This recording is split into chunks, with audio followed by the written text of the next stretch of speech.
And unmute. Hi there, everybody. How's everyone doing? Good. How are you?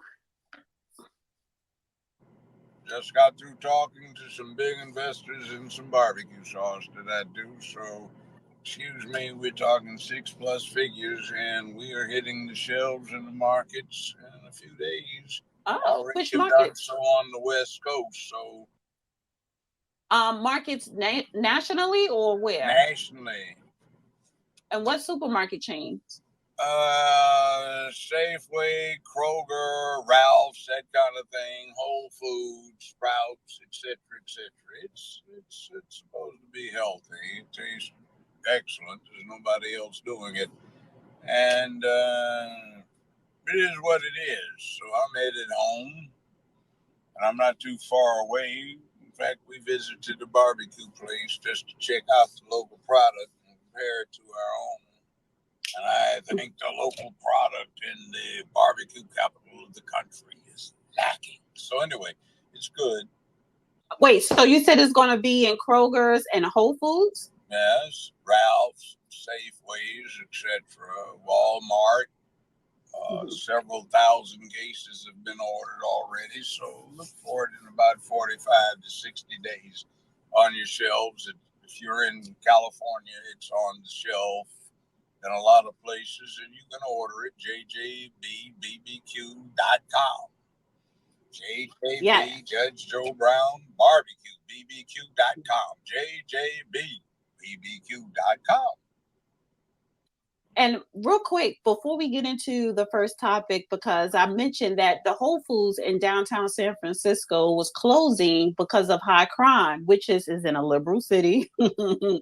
And you look around the nation, every liberal blue city is high crime. And I was wondering, because usually when we see Whole Foods opening up, that's a sign of gentrification when it's in an urban area. So I'm wondering, do you think we may see a trend of Whole Foods or supermarkets like Whole Foods closing their stores in urban areas because of the high crime? Yes. I know personally a manager of what used to be a large Kroger in the Memphis area, and 11 of them closed down. And the people in the community were squawking about the food desert and all of that, and how can you do it? But like he told me, he said, look, we just arrested a woman for the 11th time for shoplifting, not for a few bucks, but for several $100s worth. And she still hasn't been prosecuted on the first 10. We can't afford this. We're going to have to shut down. And they did. So we have to understand that there is a responsibility that everyone has to obey the law. It's just being civilized. We can't rationalize what we do and say it's all right not to obey the law because that causes problems. We have food deserts because people can't afford to operate in high crime areas. The losses are too great, and the insurance companies stop covering the losses and then ramp up the insurance premiums, and people can't afford to pay the premiums, the wages, the maintenance of necessary overhead and supplies, and operate. They're not in the business of charity. They're in the business of keeping their own rent paid and their own mortgages up to date, their own car notes paid, their own savings accounts paid, and they want to take their vacations too. So they aren't into the business of charity. They're into the business of sustenance and sustainment. And when we do what we do, there are consequences. Watch God. Mm-hmm. By the way, everyone, he's in his Porsche. That's the engine. Oh yeah, it rolls. I'll mute up. Okay. So let me introduce the first topic, right? And then as we're introducing the topics, if you want to request to come up, request to do so, and we could just do it that way. So we're going to the Three Stooges. It's the Tennessee Three, but I'm calling it the Three Stooges of Tennessee. Representative Justin Jones has returned to the Capitol after Nashville Council reinstates him. So he was reinstated today. Tomorrow on Wednesday, Justin Pearson is up for a vote to see if he's going to be reinstated, and that is Wednesday tomorrow. However, by way of yahoo.com, it says Justin J. Pearson says Tennessee legislations threaten to withhold $300 million from the Memphis district if he's reinstated. So I guess the Republicans are threatening to withhold money from his district in Memphis if he is voted to be reinstated back in. And I said earlier, he was on the Breakfast Club today, and he gave an interview, and he was explaining why he was expelled. And he went on to say how, not just the protest, but prior to that, when he would request or raise his hand to talk, they would ignore him. And they turned off his voting machine when he was going to vote on, I guess, whatever laws or bills. So he went outside and joined the protesters, and he was trying to explain his way out of it, like as if he had no wrongdoing.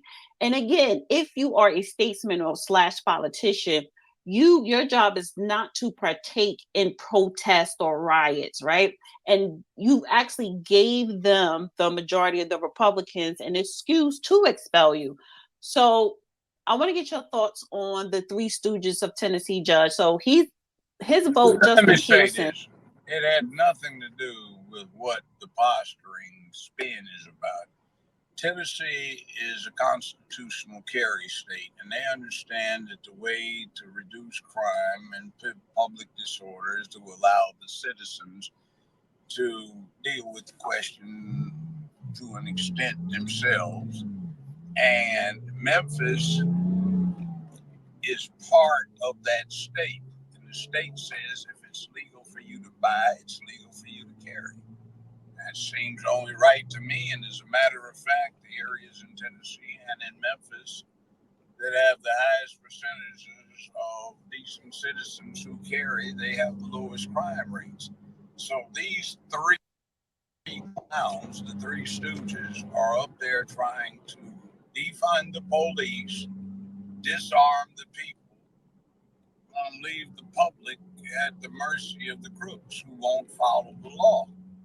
So, point is, if the whole state is behind this, and most of Shelby County and Memphis that they're supposed to represent, or one of them supposed to represent, are behind constitutional carry, what the hell are they doing being a distinct small subset trying to come in and say, you guys can't carry guns because we think it's wrong because it matches our agenda, which is the young Democrat thing, based on we have to support Tracy Abrams, who, by the way, just got approved as a tenured professor at Howard University for her bullshit. So it is what it is. That's wrong. It's not the will of the people, and it's not supposed to happen, but it is. So what are we going to do about it? That's the question Tennessee has. And what they did is also, they've been haranguing the public about Trump needs to be in jail for January 6th. And yet, these characters, or at least two of them, led almost 4,000 little spoiled brat cupcakes from private high schools into the state legislative chamber and trashed it. And that they led them. They didn't say anything remotely. They actually led them in there. Yeah, you went out, and that's because he's driving, everyone. So I think until he gets home, he's probably going to be going in and out. Because you down in the South, honey, y'all got too many damn trees outside. Of a assembly, and they ought to go to jail. So if they want to be real about standing up for something, they need to go do that time and see what it's like. And one of them has been trying to posture himself out of his own mouth as the new Dr. Martin Luther King, which, for whatever it's worth. Yeah, what is that about? Hubris. You know, he's in the airport with Joan Baez. Hubris. And see, it's like arrogance, hubris, and something's wrong with you. First off, when Dr. King got killed, if they hadn't killed him, he'd be a footnote in history right now. But they killed him and made a martyr out of him. And I will say this, 1968, when he died, young black folk did not follow Dr. Martin Luther King. I mean, he was what he was for civil rights. And you have to understand, for a lot of black folk, especially those of us who were young, it was an embarrassment because here's somebody down on his knees getting his ass kicked by some racist rednecks while he's praying, and the rest of us going, F that shit. We'll kick ass. Raise a hand. You might not have a hand to bring back. But they made the mistake of killing him, and I was the last judge on that matter. They killed him, and when I say they, it was the FBI recruited the two-man hit team, supplied the rifle and ammunition. And what we had in the record was their internal debate on whether or not he would be more dangerous as a live person or as a dead martyr. And they weren't worried about civil rights, really. They were worried about him galvanizing the anti-war movement and revitalizing labor. They didn't give a damn about civil rights because it was passe. As I said, it was not a danger to the country the way they looked. It was just some Negroes down on their knees who could be beat the hell out of at somebody's leisure until somebody else felt guilty. But these militant black folk, oh, they were dangerous. They actually did something of consequence. And people today seem to have forgotten that. But anyway, it's what it is. I don't want to go off on a tangent, but it's part of the whole picture. Well, what do you can mute up for a second. I wanted to ask, so how do you agree with the Republicans in the state house threatening to withhold $300 million from the Memphis district if he's reinstated? Yeah, they should, because the city council that would reinstate him is crooked, bought off, they're corrupt, they take bribes left and right, and they are out of touch with their constituents. In Memphis, those areas that have the highest percentages of good citizens carrying arms have the lowest crime rate. And Memphis otherwise has the highest murder rate in the United States, the highest hijacking, and the highest rape rate in the United States. So it's bad, but these fools are trying to go against reality and deal with the spread of their particular social agenda to the expense of everybody else. So it's not racist. It's just Tennessee is one of those states that has common sense and relies upon the people, black or white. And the majority of the people in Memphis, which is the largest predominantly black city in the United States, we say, you lost your goddamn mind. What's the hell with you? So because you have some backup on the city council who don't really represent us, you want to do what you do so we suffer the loss of state funds? Oh, yeah, fine, great. We have to suffer for your BS. It's not cool. Right. Okay, so if anybody want to request to come up, please do so. If you want to comment on this topic, because I want to swing into gun control. Excuse me. And Judge, I know you don't watch The Breakfast Club, but Justin Pearson was on The Breakfast Club. I think it was today.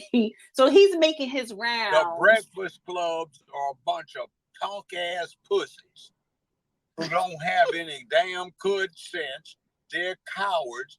And I challenged all of them, including that Yee idiot who has branched out because she was failing. Come on, let's get it on neutral territory. And I'll take on all three of you because you're bankrupt. You're nothing but sellouts trying to prostitute yourself for a little bit of fame and fortune. And they are not pro-black. They're not pro-America. They're just some sellouts trying to perpetrate a mess that leaves with massive dysfunction and social disorder, disruption and destruction of the family. They are zero. And then, wait a minute, what's the other one on Breakfast Club? Charlemagne. Charlemagne the God. Charlemagne was 7 feet tall back 1,200 years ago, 1,200 years ago, 1,300 years ago. He was a psycho. He was an Adolf Hitler type. Exterminated several 100,000 people for some BS. And you got a little 5'6" tall shrimp who gets videoed running down the street because some people wanted to confront him in the morning. He's a punk, and he pushes that stuff. And you got that other fool up in there that's a punk too, and she was a psycho, and they do this whole thing, and we get, this is supposed to be something we emulate. No, it's the exact opposite of what we ought to be about. So him being on a bunch of idiots, well, a station with a bunch of, shall we say, misguided individuals, to hell with that. It's counter everything. It's anti-everybody's interest. It's anti-black. It is pandering to racism. They are owned and controlled by some people who have a racist interest in suppressing black folk and also suppressing masculinity in the family. So you got on. So goddamn what? Okay, I mean, don't get me started. I don't like it. A friend of mine, the late Dick Gregory, and I used to talk regularly. I still have his number in my contacts. Makes me really feel weird looking at it. But we used to talk about it, and he was so disgusted when they tried to front him off as though he supported that sick cause that they do. So he thought after he had allowed them to talk him in against his better judgment, to talk him into appearing, and he said, it ain't right. And they were trying to get me to pay my own way there so I could boost their ratings. And I told them they could go to hell. If they wanted to see me, they'd pay for my transportation and accommodation, and I wasn't coming anyway. Right. Well, moving on to, you can mute up. There's a little feedback. Moving on to gun control. Of course, we know what happened in Louisville, Kentucky, and the police has just released the body cam footage showing the fatal confrontation with the shooter, and the shooter name is Connor Struganon. And of course, we know, the Biden administration, Democrats, liberals, using this to call for more gun control. However, instead of you focus on gun control, it's more so leading to mental health, because they showed his social media where he was basically saying that he was thinking about doing something, right? So I wanted to get your thoughts on gun control. The Louisville, Kentucky. Look. Let's be real. Anybody heard of Jesse James? What did Jesse James do? He robbed banks. What else did he do? He shot up the people who were in the banks. Anybody heard of Pretty Boy Floyd, Machine Gun Kelly, Babyface Nelson? All of these bank robbers that shot up and killed all these people robbing banks. I think about all of the people I represented over the years who robbed banks, shot up and killed people. This ain't nothing new. It's got nothing to do. Well, he wasn't robbing a bank. Yeah, it's got nothing to do with the fact that firearms are available, and the ones that are dangerous, they get smuggled in with the drugs that the war on drugs can't stop. So what are you talking about here? You just want the people to disarm themselves so you can get these perverts to go around and impose their will on everybody else. It's not healthy. It's not healthy at all. And it also implies a distrust for people. Now, I told you the other day, I was looking at the stats, and for every person who's killed by a gun, interestingly enough, 3 people are killed by claw hammers. So we're supposed to go invade people's toolkits, closets at home, and register the hammers. For every person killed by the gun, 5 are killed by butcher knives. And can we go where the Lord Mayor of London is going? Well, he's calling for the registration and serial numbering of butcher knives to cut down on homicides. Are we supposed to go there? That's damn foolish, because the bottom line is its character. I keep putting myself and some of my alive and dead friends I've known for the last half century. We've taken a lot of martial arts, and we can generally kill most people who aren't up on our levels more quickly than we could kill them with a pistol. Mm-hmm. And what are you going to do when we walk in the room? You can't protect against us. And I haven't been in a room in 5 years where I haven't seen something there that I couldn't use to effectively kill somebody very quickly. So what are you going to do with us? Right. It's not about weaponry. It's about character. We will protect you, my crew, sacrifice ourselves to protect you, but you're worrying about a means to kill somebody rather than the motivation to kill somebody. It's kind of sick. Just fits into this agenda. It's not the means to kill, it's the motivation to kill. Right. So in the numbers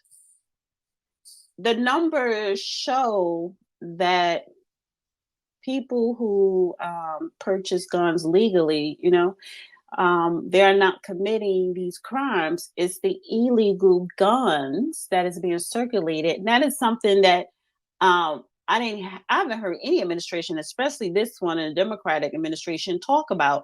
They need to control and try to stop illegal guns. If you look at Chicago, they have a direct link, not only drugs but guns coming in and out of Illinois via Chicago and New York, everywhere. So, but it seemed like the American people who want to arm themselves legally are being punished for it. So, crook, well, I can tell you after 50 years of experience in this, a crook is not going to stop because something is illegal. Law-abiding, good citizens will stop.